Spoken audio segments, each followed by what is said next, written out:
셨죠? 제가 봉독해 드리겠습니다. 사람이 내게 말하기를 여호와의 집에 올라가자 할 때에 내가 기뻐하였도다. 예루살렘아, 우리 발이 내 성문 안에 섰도다. 예루살렘아, 너는 잘 짜여진 성읍과 같이 건설되었도다. 지파들 곧 여호와의 지파들이 여호와의 이름에 감사하려고 이스라엘의 전례대로 그리로 올라가는도다. 거기에 심판의 보좌를 두셨으니 곧 다윗 집의 보좌로다. 예루살렘을 위하여 평안을 구하라.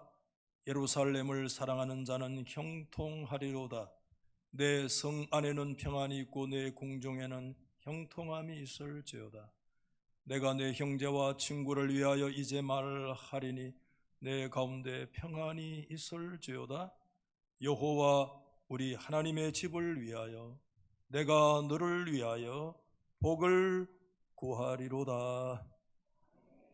아멘. 우리 그 자리에 불편하지 않으시면 한번 일어서십시다. 앉으셔도 돼요. 불편하시면. 자, 우리 주제 찬송 두 손을 믿음으로 바짝 들고 힘차게 한번 찬양합시다. 우리 마음이 오르도록 오라 우리가 여호와의 산에 올라 하나님의 전에 이르자. 오라 우리가 여호와의 산에 올라 하나님의 전에 이르자. 주님의 도를 배웁시다. 주님의 도를 배우고 주님의 길로 행하리. 이는 율법이시 본에서 나오고 주의 말씀은 주님의 도를 배워야 합니다. 주님의 도를 배우고 주님의 길로 행하리. 이는 율법이시 본에서 나오고 주의 말씀은 한 번 더 믿음으로 주님의 법을 배웁시다. 주님의 도를 배우고 주님의 길로 행하리. 이는 율법이시 본에서 나오고 주의 말씀은 예루살렘에서. 할렐루야. 우리 자리에 편안하게 앉아 주시면 되겠습니다. 우리 좌우에 한번 서로 이렇게 인사하십시다. 따뜻한 마음으로 잘 올라오셨습니다.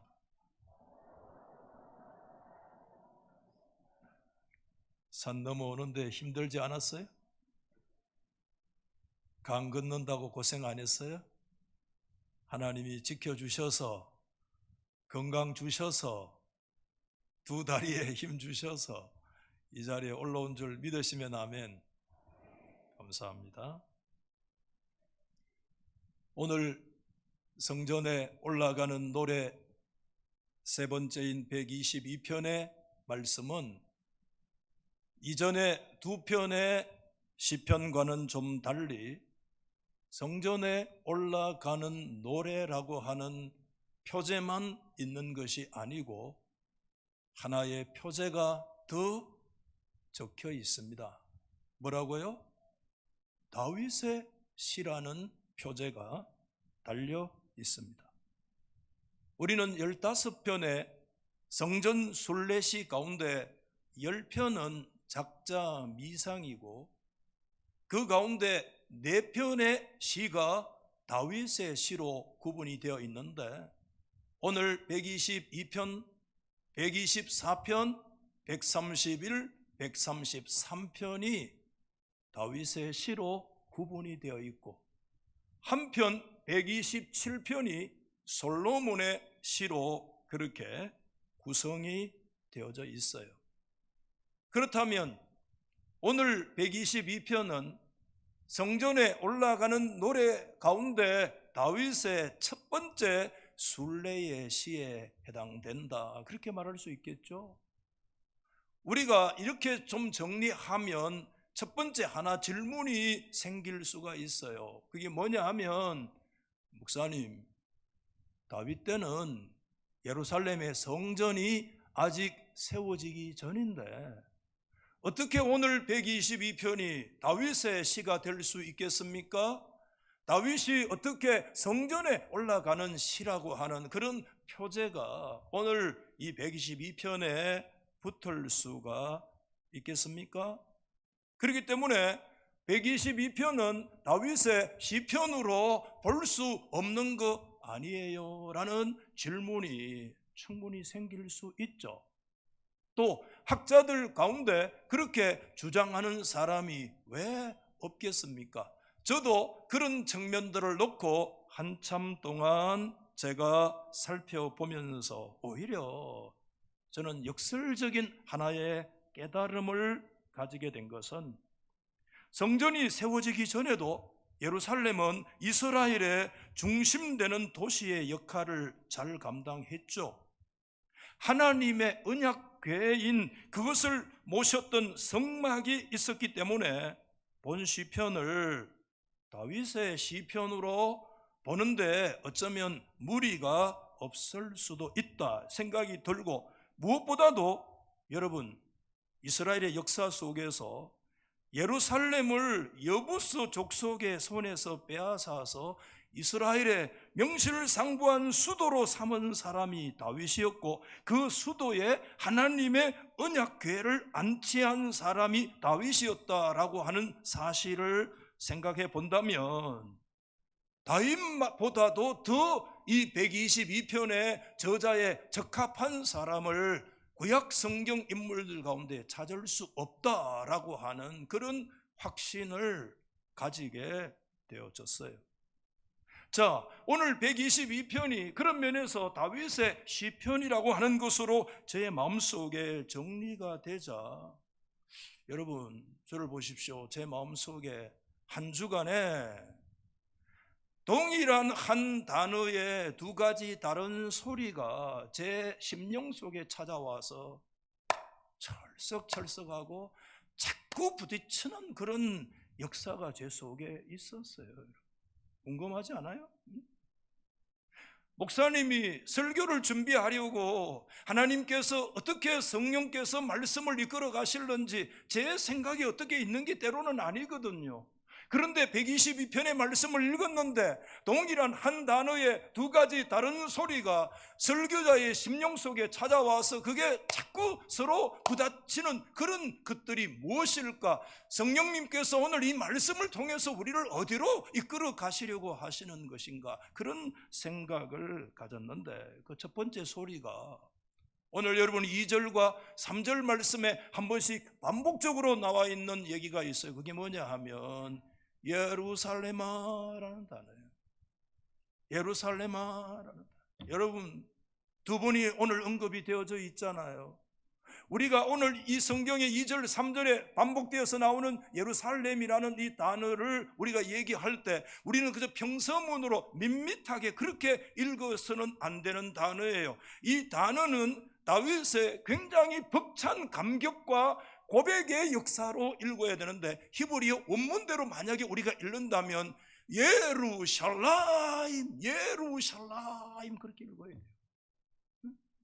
정말 오늘 2절 말씀의 원문에 보면 그 예루살렘이라는 단어가 2절 끝부분에 나와 있고 3절에는 첫 번째 단어가 예루살렘이라는 단어가 언급되어 있기 때문에 2절 끝에 예루살렘이라고 외쳤던 그 단어를 한 번 더 받아서 3절을 시작하면서 예루살렘이라고 얘기를 하는 이 고백은 다윗의 가슴 벅차서 견딜 수 없는 그런 찬송과 기쁨의 고백이 그의 심령 속에 고조되어져 있는 소리다는 거죠.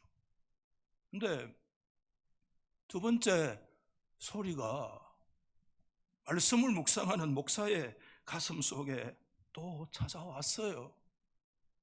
동일한 단어예요. 그런데 음색은 전혀 달라요. 예루살렘이 아니라 예루살렘아, 예루살렘아. 예루살렘을 바라보면서 예루살렘아, 예루살렘. 누구의 소리예요? 찬양대? 누구의 소리예요? 신약 성경에 하나님의 아들 예수님의 소리. 여러분 누가복음 13장 말씀에 보면 34절 말씀에 그렇게 되어 있습니다.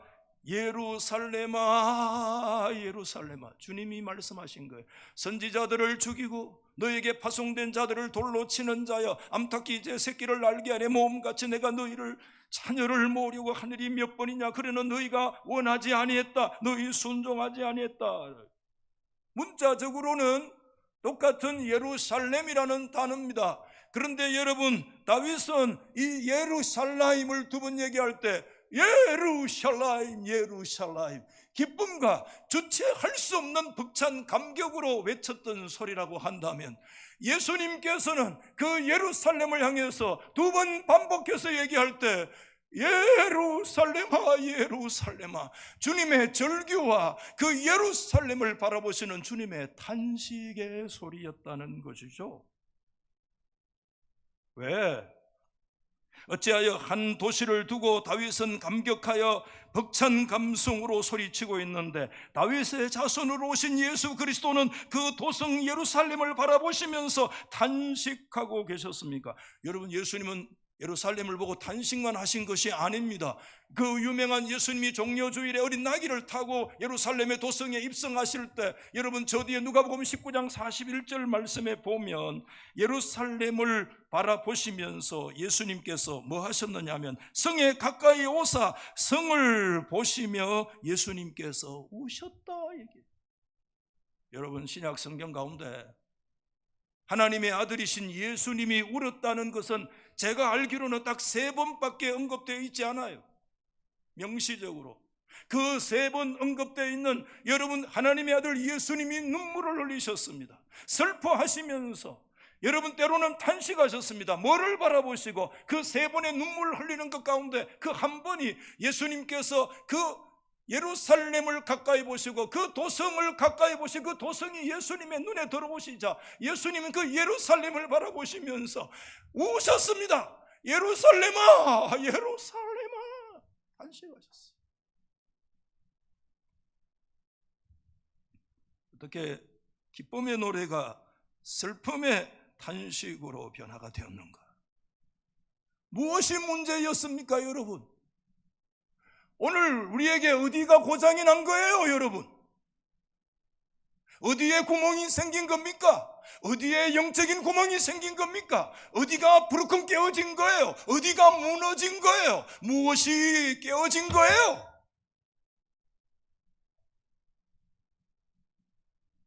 제가 앞부분에 간단하게 말씀을 드린 것처럼, 여러분 이스라엘의 역사를 우리가 짧게 복기를 해보면, 여러분 다윗이라는 사람 아시죠? 그는 천신만고 끝에 이스라엘 12지파 전체를 다스리는 통일 정부의 왕이 된 것을 우리는 압니다. 그런데 보십시오, 다윗이 12지파를 다스리는 통일 정부의 왕이 되고 나서 그가 국가적으로 했던 제1국가 프로젝트가 뭔 줄 아세요? 그가 왕이 돼서 12지파를 다스리는 제1 프로젝트가 뭐예요? 그것은요, 그때까지 아직 예루살렘은요 이스라엘 백성들의 영토가 되지 못했습니다. 하나님은 여러분 여호수아 장군 이후에 정복해서 12지파에게 땅을 나누어 주었습니다. 여러분 다윗 이전에 초대왕 사울이 이스라엘을 40년 동안이나 긴 시간을 다스렸습니다. 그러나 그때까지 아직 예루살렘이라고 하는 도성은 이스라엘의 영토 안에 있지 않았고 아직까지 가나안 토족인 7족속 여부스 족속의 땅으로 그대로 여전히 남아 있었거든요. 천혜의 요새이기 때문에 그 여부스 족속의 사람들이 여러분 다윗이 왕이 되자 얼마나 조롱했는지 몰라요. 야, 네가 만약에 예루살렘을 침공해 들어온다고 하면 다리 저는 사람이나 심지어 맹인이 나가서도 그 전쟁에서 이길 수 있다고 얼마나 이스라엘을 깔보고 다윗을 깔보고 그랬습니까? 그런데요 역대 속에 여호수아 이후에 그 누구도 예루살렘을 정복하지 못했는데요 하나님이 함께 하시니까 어떤 역사가 일어나냐면은 여러분 하루도 안 돼. 반나절 끓이 하는 거 있잖아. 우리 반나절 끓이 어떤 역사가 일어나는데 그 유명한 수구작전 세번역에 물 깃는 곳으로 상상도 하지 못했던 그 수구로 병사들을 투입해가지고요 역대 오랜 세월 동안에 여부스 족속에 빼앗지 못했던 예루살렘을요 다윗은 반나절 만에 그냥 그걸 빼앗았는 역사가 일어난 줄 믿으시면 아멘. 저는 그렇게 믿어요. 다른 사람의 눈에는 안 보여도 하나님이 함께 하시면 길이 보일 줄 믿습니다. 우리 젊은 청년들 모든 사람들이 길이 안 보이고 답답하고 죽을 만한 시대라고 할지라도 하나님이 함께 하시면요 길이 보입니다. 상상도 못했던 그런 통로가 예수 안에 열릴 줄 믿습니다. 이게 다윗이 국가 제1 프로젝트였습니다. 그러면 물어봅시다. 다윗이 예루살렘을 그때 명실상부하게 이스라엘의 수도로 삼았어요. 그리고 그것을 시온성이라 그것을 다윗성이라고 이름을 붙이는 역사가 일어났는데 그때부터 다윗이 두 번째 국가적인 프로젝트가 있어요. 그게 뭔 줄 아세요? 뭘 했을까요? 수도를 삼고 나서 여러분 그것은 다른 데 있는 것이 아니라 하나님께서 이스라엘의 예루살렘이 수도가 되어졌다고 이스라엘의 중심이 되느냐? 그렇지 않죠. 이스라엘의 진정한 중심의 수도가 되려면 그 중심에 누가 계셔야 하느냐 하면 누가 계셔야 돼요? 하나님이 계셔야 될 줄로 믿습니다. 하나님이 계신다라고 하는 상징적인 것이 있습니다. 그게 뭐죠? 하나님의 언약궤가 예루살렘에 안치되어지는 거예요. 그때까지 하나님의 언약궤는 어디에 방치되어 있습니까? 적어도 맥시멈 약 한 70년 동안이나 저 남방 변두리에 기란 여아림에 그 산비탈에 70년 가까운 세월 동안에 하나님의 언약궤는 방치되고 사람들 기억에서 사라지는 듯한 그런 역사가 일어나게 된 거예요. 다윗이 이스라엘을 예루살렘을 수도로 정하고 나자 또 한 번 영적인 제1 프로젝트 국가적으로 세웠는데 그 하나님의 언약궤를 어디로요? 예루살렘 중심으로 모셔오는 이 일을 해요. 근데 여러분 사무엘하 5장과 6장 말씀으로 읽어보면 그 국가적인 프로젝트 여러분 하나님의 언약궤는 말 그대로 궤짝입니다. 아니 장정 두세 사람이 들으면 바짝 들을 수 있는 거예요 그거. 그런데 그 하나님이 바짝 들을 수 있는 그 언약 궤짝 하나를 옮기는데 다윗이요 이스라엘에 거룩한 사람은 몇만을 뽑았는가 하면 여러분 놀라지 마세요. 3만 명을 뽑았습니다. 3만 몇만 명요? 몇만 명요? 3만 명. 아무도 안 놀래네.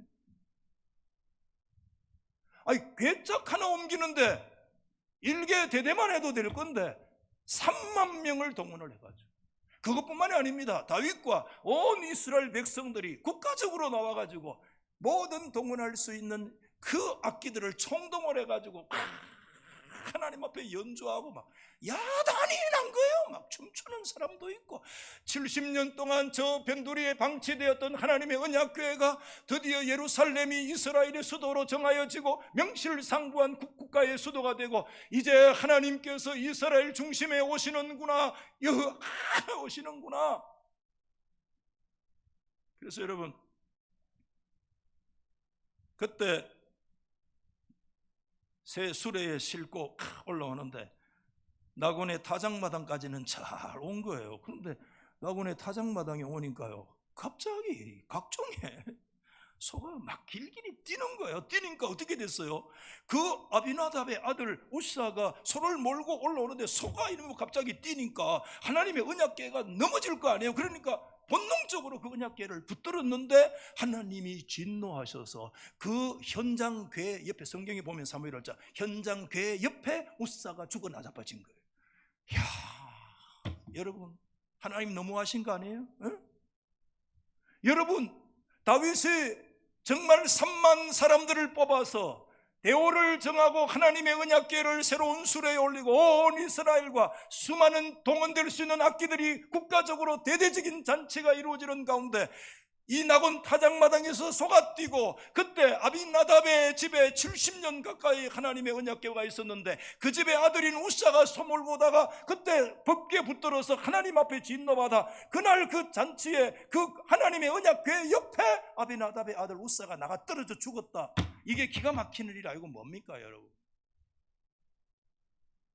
그때 여러분, 다윗이 두려워 벌벌 떨면서 도저히 하나님의 언약궤를 모셔오지, 대대적인 프로젝트가 실패로 돌아. 그때 여러분, 성경에 언뜻 난데없이 한 사람의 이름이 등장되는데 그 사람의 이름이 누구냐 하면 유명한 사람입니다. 그때 참 언급됩니다. 가드 사람 오벳 에돔이라는 사람이 언급돼요. 하나님의 언약궤를 두려워 어떻게 할 수 없어 부랴부랴 모시고 들어간 곳이 가드 사람 오벳 에돔의 집에 들어갔는데 성경은 이렇게 한 구절을 적고 있습니다. 사무엘하 6장 11절 말씀인데, 여호와의 궤가 가드 사람 오벳 에돔의 집에 몇 달 있었어요? 석 달을 있었는데 여호와께서 오벳 에돔과 그의 온 집에 복을 주셨다라는 유명한 구절이 오늘 이 말씀 가운데 있죠. 여러분, 하나님께서는 여러분 이 정말 기가 막히는 사건을 통해서 다윗에게 가르치시고자 하는 하나님의 교훈이 무엇일까요? 다윗의 정부가, 아니 오고 오는 이스라엘이 진짜 하나님 앞에 제대로 배워야 될 한 가지 교훈이, 한 가지 진리가 있다면 그것이 무엇일까요? 여러분, 70년대 석 달을 생각해 보십시오.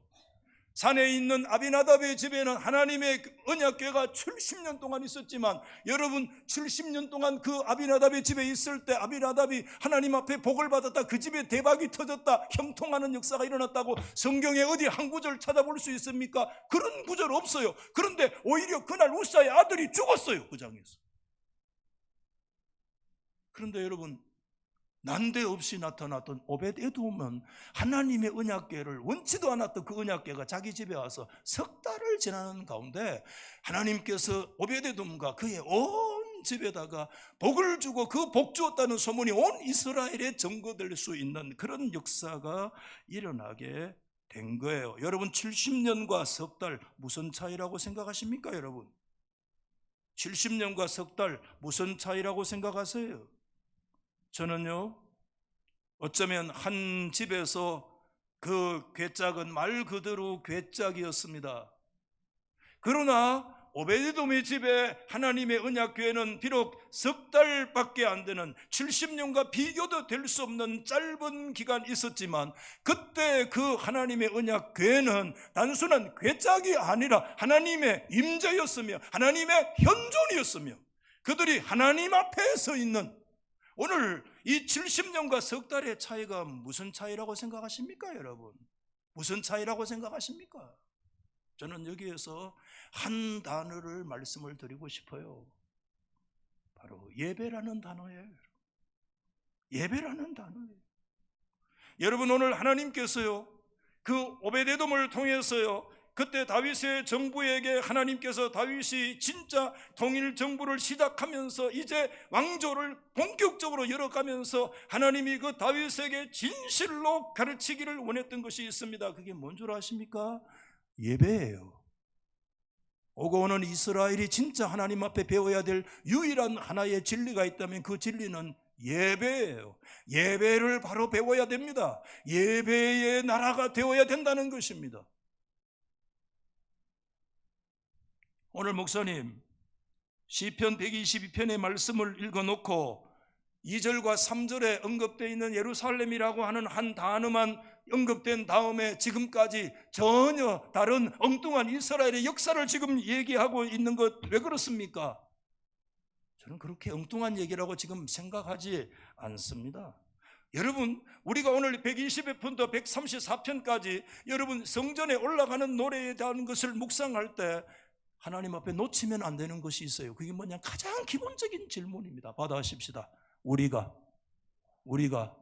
한번 받아해 보세요. 우리가 왜 올라가느냐? 왜 올라가느냐? 근본적이고 본질적인 질문. 우리가 왜 올라가느냐? 그것은 다른 데 있는 것이 아닙니다. 한 단어, 그 본질적 이유는 예배에 있는 줄 믿습니다. 여러분, 이스라엘 역사 속에서요, 하나님을 가장 성경적으로 예배했던 한 사람을 꼽으라고 한다면 저는 주저하지 않고 누구를 꼽을 수 있는가 하면 다윗을 꼽을 수가 있어요. 제가 이 말씀을 준비하면서 제가 그렇게 스스로 적어봤어요. 다윗의 왕국은 무슨 왕국이었나? The Kingdom of Worship, 예배의 왕국이었습니다. 다윗은 어떤 인물이었느냐? 다윗은 하나님께서 이스라엘 역사 오고 오는 세대 속에 예배에 대한 모범이요, 예배에 대한 모델로 제시했던 사람이 한 사람이 있는데 그 사람이 누구냐? 그게 다윗이었다는 사실을 우리가 기억해야 됩니다. 여러분, 다윗은 아시다시피 성전 짓기 위해서 애 많이 썼잖아요. 왜? 단순한 업적을 쌓으려고 그랬습니까? 아니에요.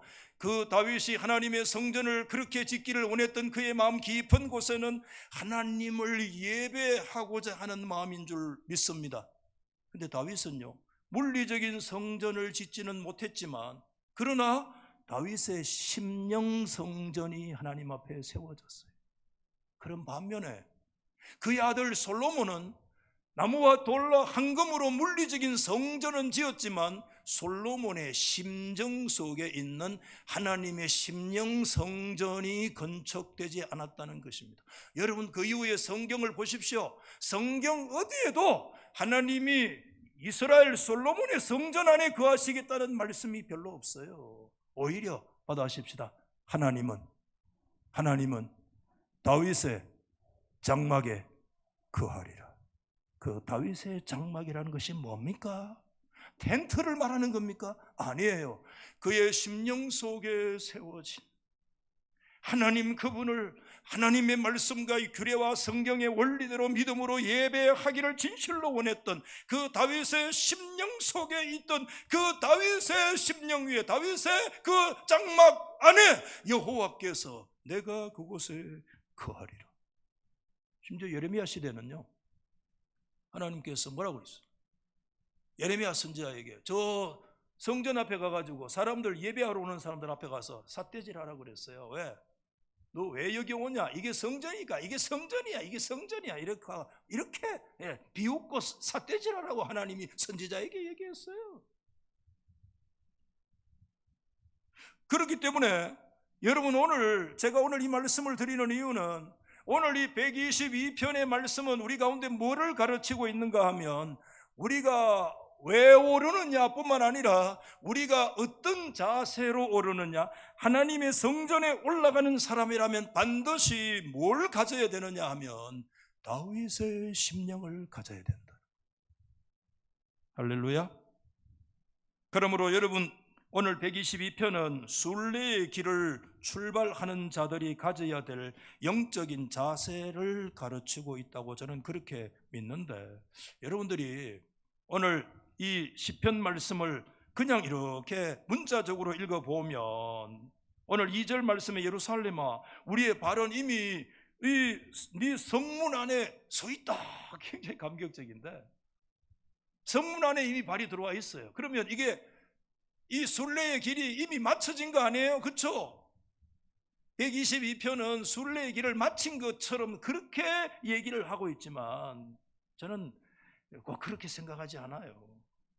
오늘 122편은 문자적으로 보면 완전히 이제 순례의 길을 끝나고 예루살렘에 드디어 도착해서 자신의 발이 예루살렘에 딛고 예루살렘아 내 발이 지금 이곳에 서 있네 하는 감격이 그 속에 있지만, 궁극적으로 기본적으로 이 122편의 시제는 과거적 시제로서 다윗의 경험을 중심으로 과거를 회상하는 그런 차원에서 기록되었기 때문에 순례를 마쳤다기보다는 순례자들이 하나님 앞에 순례를 출발할 때 어떤 자세를 가지고 여호와의 전에 올라야 되느냐, 하나님의 성전에 올라갈 때 어떤 자세를 가지고 올라가야 되느냐. 그 옛날 다윗의 왕국은 예배의 왕국이었으며 다윗은 진실로 성경에서 가장 정확하게 성경적으로 하나님을 예배하기 위해서 온통 관심을 가졌던 한 사람이 있는데 그 사람이 다윗인데, 모든 오고 오는 하나님의 순례자들이여, 주님의 거룩한 성전에 오르는 모든 사람들이여,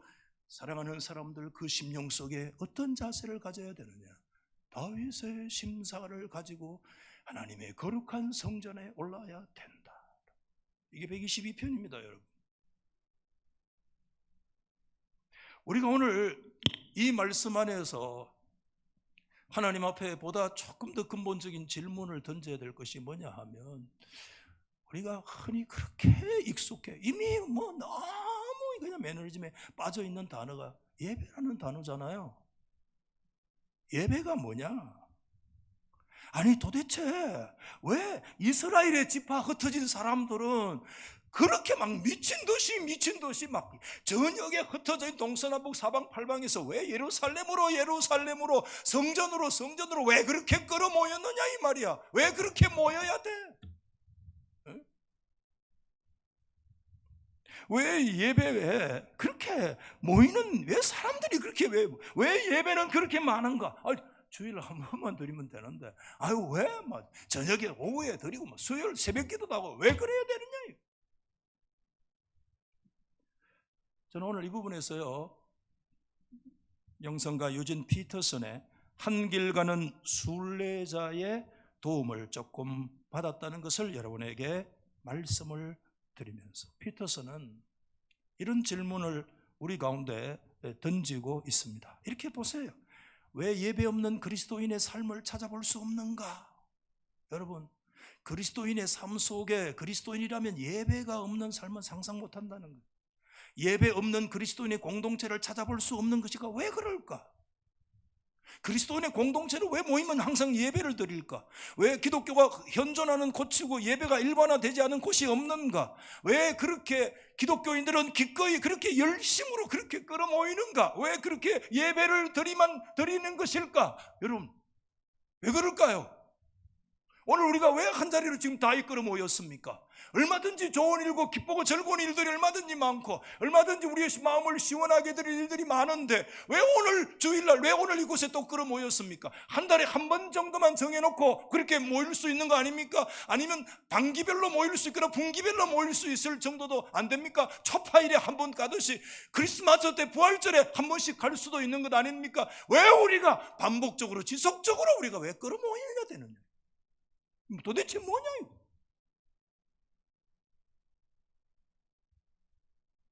오늘 이 122편이 거기에 대한 우리 가운데 답을 얘기하는데, 예배에 대한 세 가지 조항을 저는 세 가지 단어로 좀 정리를 했는데, 첫 번째는 여러분 한번 들어보세요. 틀이라는 단어고요. 두 번째는요, 명령이라는 것이고요. 셋째는요, 하나님의 말씀 또는 판단, 정의, 뭐 다양한 것으로 될 수 있는데, 틀과 명령과 말씀과 정의예요. 자, 첫 번째, 예배는 받아하십시다. 예배는 우리의 삶의 뭐다? 틀이다. 틀이 있어야 됩니다. 여러분, 오늘 3절 말씀에 보면 예루살렘아 너는 잘 짜여진 성읍과 같이 건설되었다. 여러분, 여기에 잘 짜여진 이 말은 전에는 조밀한 성읍이라 이렇게 되어 있었는데, 우선 건축학적인 문제죠. 예루살렘은 틈 하나 없이요, 조밀하게 촘촘하게 서로 연결되어 아름다운 조화를 가지고 예루살렘 도성이 우뚝 서 있다는 거예요. 그 감격이 느낄만 하죠. 저 시골에 있다가 말이죠. 그렇죠? 근데 오늘 여기에서 이 조밀하다는 원형 동사는 뭐냐? 함께 매듭으로 묶여 있다는 뜻이거든요. 서로 연합되어 있다, 연결되어 있다, 그런 뜻인데, 여러분, 이것은 건축학적으로 예루살렘이 멋있게 서 있다는 것도 되지만 그것뿐만 아니죠. 여기에 조밀하게 서로 잘 짜여 있다. 이게 뭐냐 하면 영적인 의미가 그 속에 내포되어 있어요. 뭐냐? 예루살렘에 올라온 사람들, 4절에 지파들, 여호와의 지파들이 다 예루살렘 거리로 올라가잖아요. 근데 이스라엘 몇 지파입니까? 12지파. 또 그들이 예루살렘에 올라오는 사람들 다 다른 장소, 다른 환경, 다른 여건에서, 그렇죠? 전국에서 사방팔방 막 요단강 이쪽 저쪽 저 헐몬산 밑에 저 헤브론에서부터 막 예루살렘으로 끌어 모이는데 오는 사람들 다 서로 다른 사람들이에요. 그렇지만 그 다른 사람들도 여러분 내적으로는 하나님 앞에서 같은 것을 우리가 구하고 같은 것을 지금 말하고, 그렇죠? 같은 것을 우리가 행하는 것, 우리는 모든 것이 서로가 다름에도 불구하고 여전히 어디에서요? 받아하십시다. 우리는 예배에서 하나가 된다. 아멘.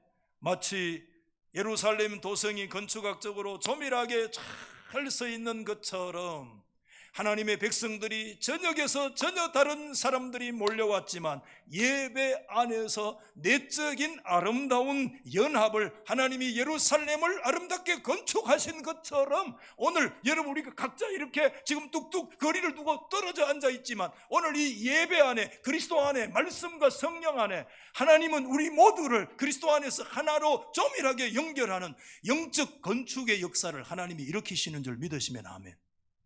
이게 그 역사가 일어나는 거예요. 예배는 그런 면에서 우리를 잡아줄 견고한 구조물과 같은 털이라는 거예요. 우리는 털이 필요해요. 기준이 필요해요.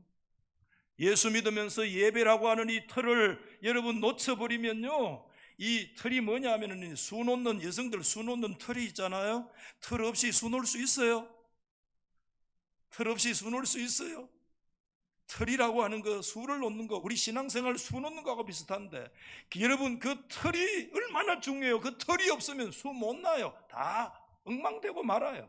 우리 신앙생활에 가장 중요한 믿음의 털이, 그 구조가 있다. 그게 뭐냐면은 예배입니다.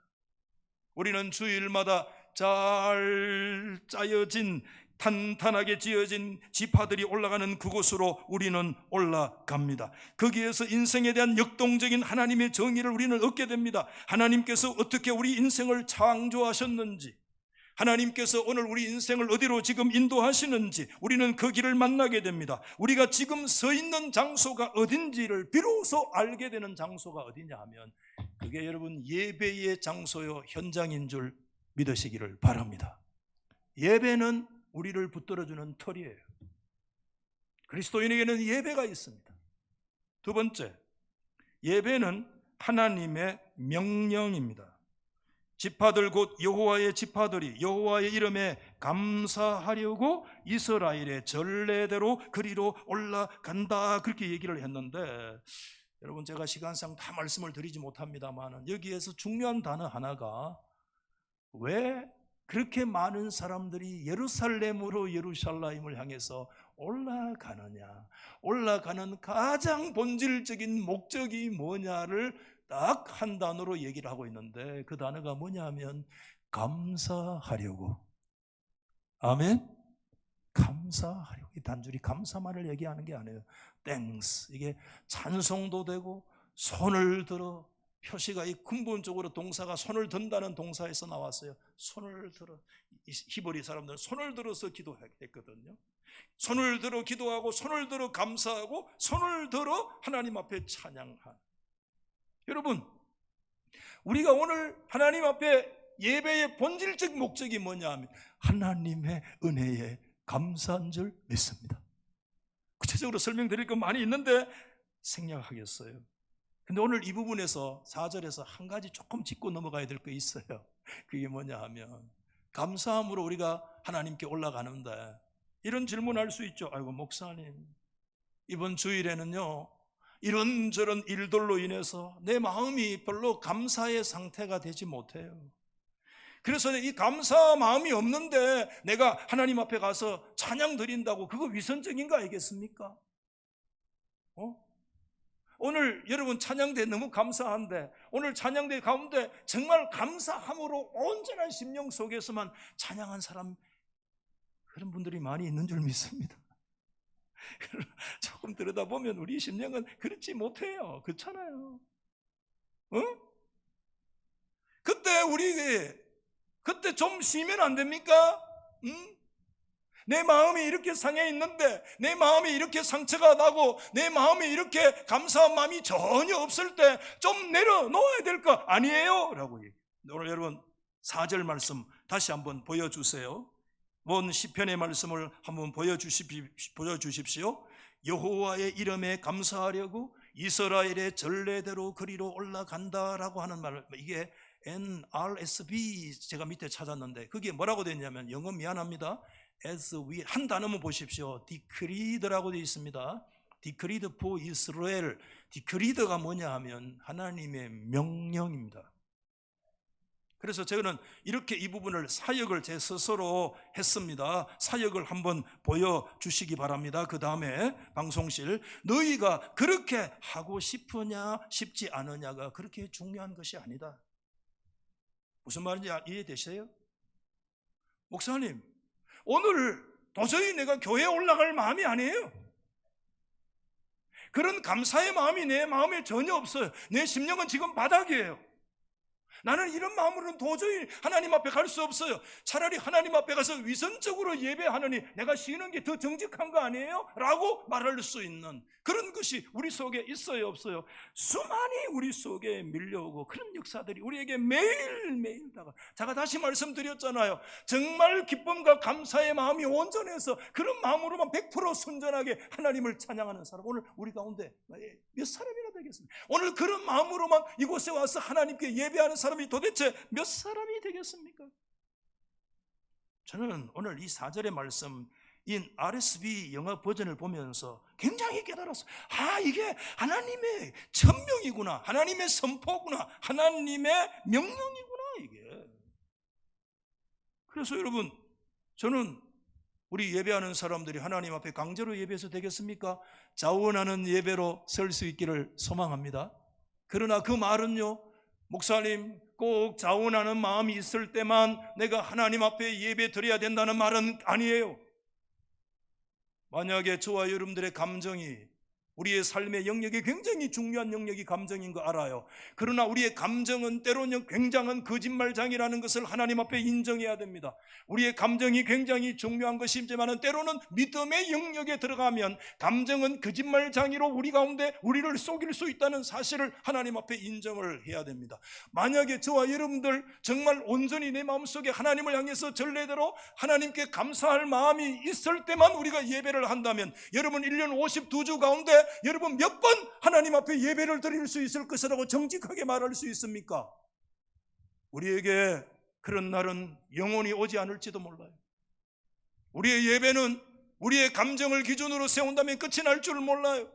우리의 예배는 희귀하게, 그때 그런 기분이 올 때, 그런 온전한 감정이 내 안에 마련되어질 때, 내 심령 속에 예배의 온전한 여건이 구성되어졌을 때만 내가 하나님 앞에 예배한다면 우리 평생 동안 하나님 앞에 예배 한 번도 못하고 우리 인생은 끝날 수도 있어요.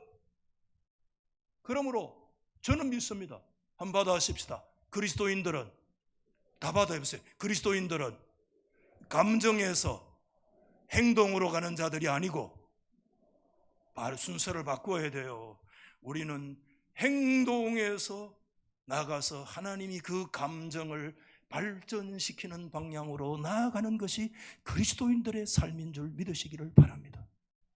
네가 때로는 힘들고, 네가 때로는 너의 심령이 바닥을 치고, 도저히 오늘 내가 찬양대 못 서겠어, 내가 도저히 오늘 여호와의 성전에 오를 수 없어, 내가 도저히 오늘 하나님 앞에 설 수가 없어. 그럴 때 As was decreed for Israel, 이스라엘을 향하여 하나님이 decreed, 하나님이 선포하시고 하나님이 천명을 내리시고 하나님의 명령을 내리시고, 그때도 하나님 앞에 서라.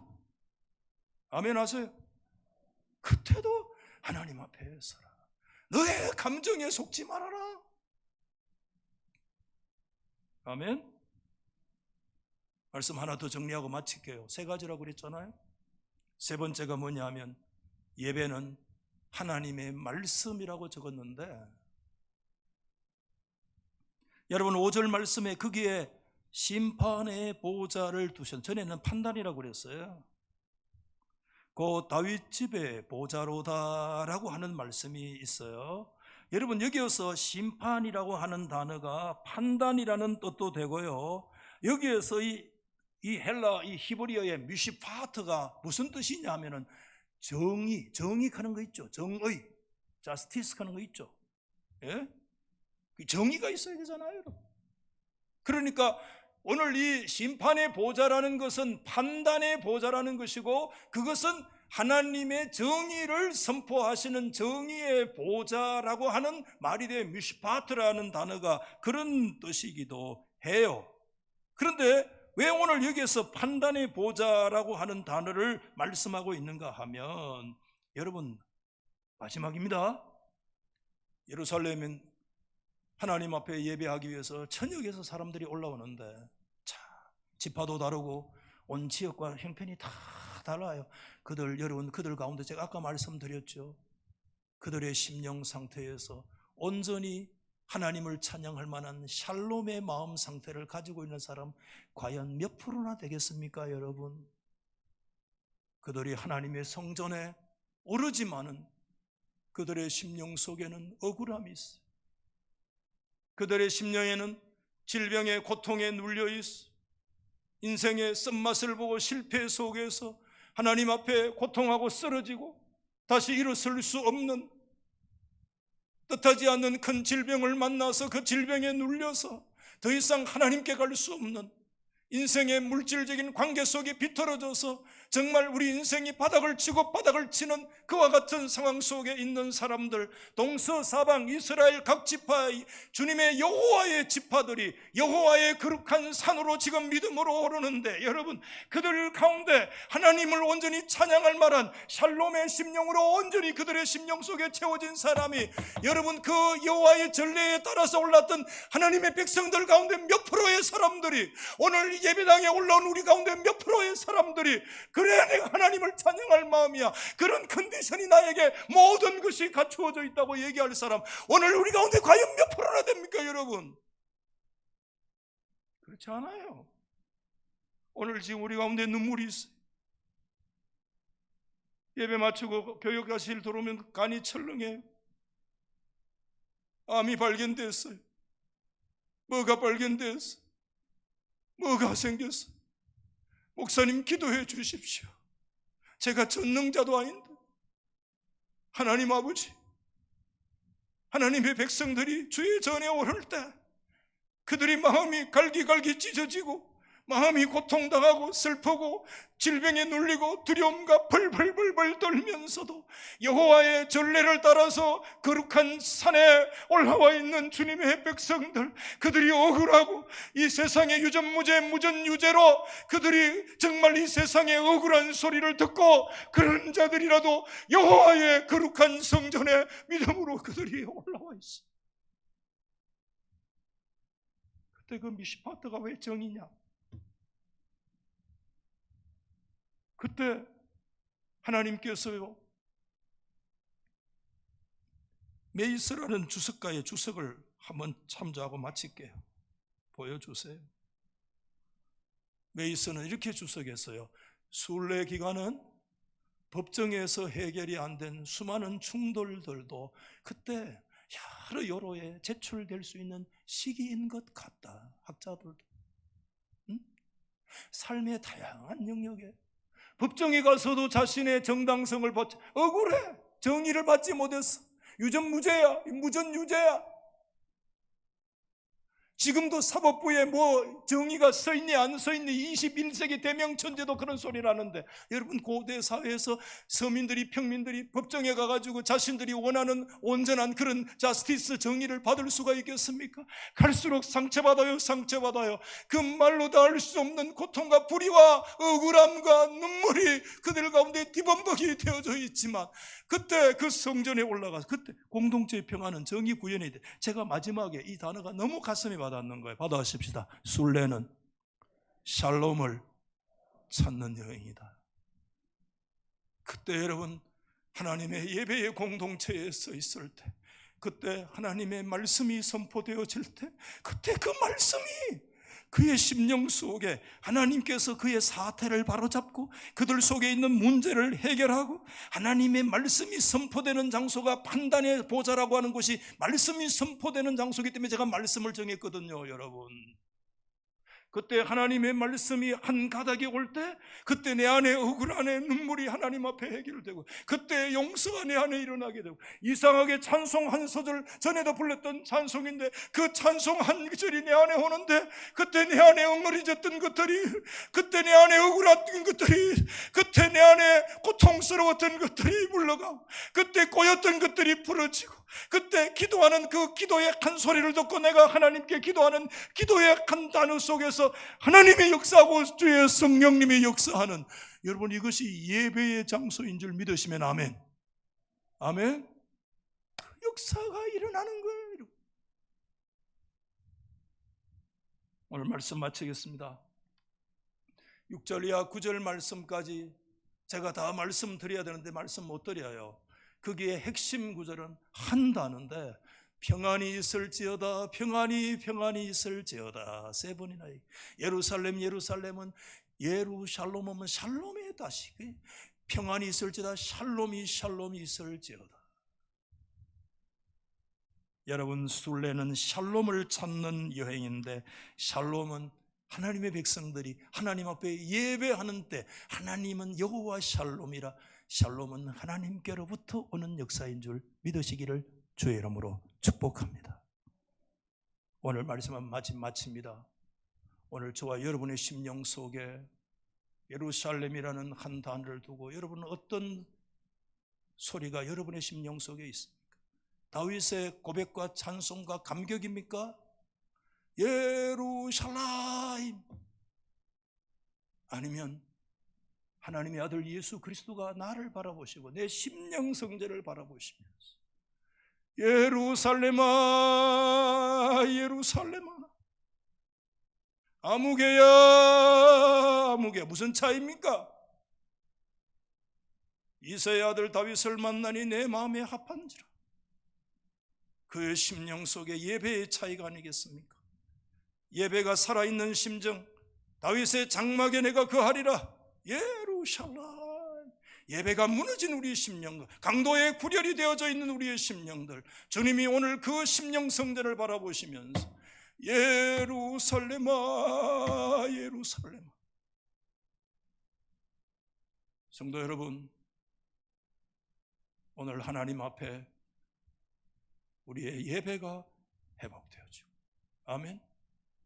다윗의 거룩한 믿음의 고백들이 우리 속에 온전히 회복되는 그런 역사가 이 성전에 올라가는 기간을 통해서 영적 각성과 부흥이 일어나기를 주님의 이름으로 축원합니다. 오늘